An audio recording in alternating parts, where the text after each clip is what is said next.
अस्सलामुअलैकुम रहमतुल्लाहि व बरकातुहू। दोस्तों, अजीज़ साथियों, आज हिंदुस्तान को आज़ाद होकर 70 साल होने के करीब आ चुके हैं। जिस हिंदुस्तान को हमने अंग्रेज़ों के चुंगल से छुड़ाया था, उसको छुड़ाने के लिए हिंदू, मुस्लिम, सिख, ईसाई, क्रिश्चियन तमाम का खून लगने वाला है। आज 70 साल के बाद में हम जब हिंदुस्तान को देखते हैं तो सब कुछ हमारी चीज़ रहने के बाद भी कुछ लोग इस हिंदुस्तान की धरोहर प्रॉपर्टी को धीरे धीरे प्राइवेटाइजेशन के नाम पर कुछ गिने चुने व्यापारियों के हाथ में सौंप देना चाहते हैं।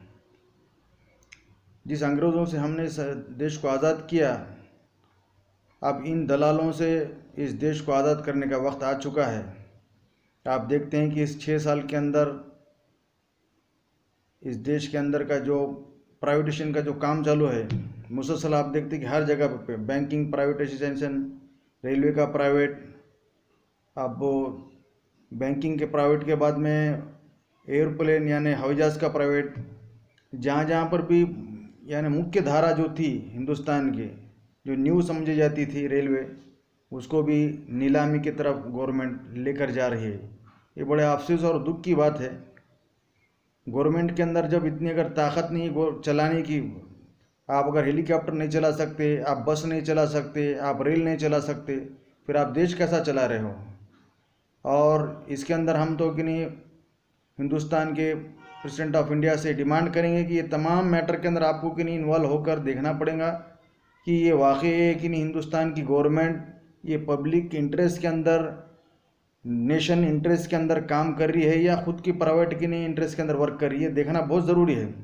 और इस तरह से अगर प्राइवेटाइजेशन के नाम पे अगर आप काम करते रहेंगे तो एक दिन यहाँ आकर धरती, हर ऑफिस, हर कोई की नहीं मिल्कियत की नहीं प्राइवेट के हाथ में चले जाएंगी।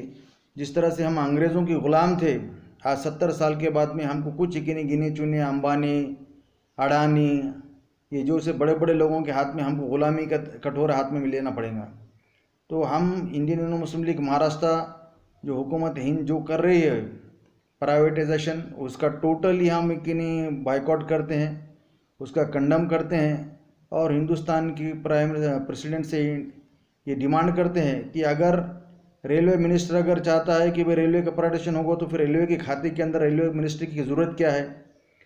एयरपोर्ट के प्राइवेटाइजेशन का काम चालू है तो फिर एयर सिविलेशन जो मिनिस्टर है उसकी क्या ज़रूरत है।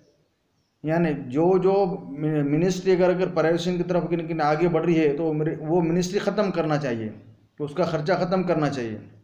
और प्रेसिडेंट ऑफ इंडिया को जो जो प्राइवेटाइजेशन ये लोग कर रहे हैं वो पूरे हाथ में लेकर जितने भी नीलामी, जितने भी टेंडर, जितने भी कि नहीं उन्होंने नोटिस निकाले वो सब रिजेक्ट करना चाहिए, हमारी डिमांड है। और हम सबको मिलकर, हिंदू, मुस्लिम, सिख या भाई, सबको मिलकर इस गवर्नमेंट के हर की नहीं गलत नीति का विरोध करना है। हम इंडियन मुस्लिम लीग कंडम करते हैं और आप तमाम से भी गुजारिश करते हैं कि आप आपके तौर पर गवर्नमेंट के जो भी अच्छे बुरे काम का अपना वीडियो, अपनी किनी बात हुकूमत हिंद तक पहुंचाना आपका फ़र्ज़ है। आप अगर डर कर अगर घर में बैठेंगे तो एक दिन आपको चलना मुश्किल हो जाएगा, आपको बात करना मुश्किल हो जाएगा, आपको खाना पीना मुश्किल हो जाएगा। तो हम आपसे गुजारिश करते कि आइए मैदान में निकलिए और आपके हाथ में जो मोबाइल है, आपके हाथ में जो इंटरनेट है, आपके पास जो मेल है, वो प्रेसिडेंट ऑफ इंडिया के तक पहुंचाइए आपकी आवाज़। इंशाअल्लाह गवर्नमेंट, प्रेसिडेंट ऑफ इंडिया इसके ऊपर ज़रूर गौर करेंगे और आने वाले जो दिन रहेंगे वो हिंदुस्तान की हिंदू, मुस्लिम, सिख का एकता का दिन रहेगा। जिस तरह से हमने अंग्रेज़ों के जुल्म को बाहर करे, वैसे ये दलाल लोगों को बाहर करने के लिए हम सबको एक होना बहुत ज़रूरी है। ऐसी हमारी आपको अपील है और गुजारिश है। अल्हम्दुलिल्लाह।